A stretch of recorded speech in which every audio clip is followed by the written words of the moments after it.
নীলফামারীতে প্রমিলা football tournament 2026 অনুষ্ঠিত হয়েছে। শনিবার বিকেলে জেলার জলঢাকা রাজারহাট ফুটবল মাঠে উক্ত খেলার আয়োজন করেন রাজারহাট রাইস ক্লাব।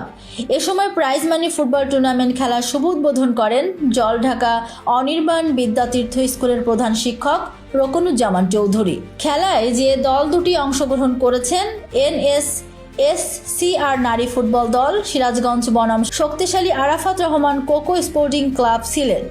এ সময় আরাফাত রহমান কোকো স্পোর্টিং ক্লাবের পক্ষ থেকে নীলফামারীবাসীকে শুভেচ্ছা জানিয়েছেন বগুড়া 7 আসনের সংসদ সদস্য মোর্শেদ মিল্টন ও উক্ত ক্লাবের প্রতিষ্ঠাতা সভাপতি দুলদুল বাড়ি। সেই সাথে পরিচ্ছন্ন ও সুন্দর খেলা পরিচালনা করায় দলের অধিনায়ক ও উক্ত ক্লাব ছাড়াও টিম সমন্বয়ক খায়রুল আলমকে অভিনন্দন জানিয়েছেন দর্শকরা।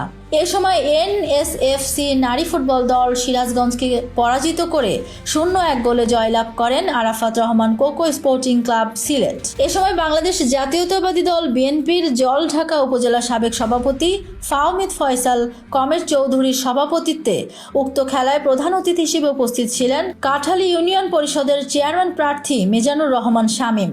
বিশেষ অতিথি হিসেবে উপস্থিত ছিলেন আনিসুর রহমান জাদু, সাইদুল আলম, আশরাফুর নাহার সহ প্রমুখ। সেই সাথে 8 টিমের প্রাইজ মানি ফুটবল টুর্নামেন্টের সেমিফাইনালে খেলার সুযোগ হয়েছে বিজয়ী দলটির।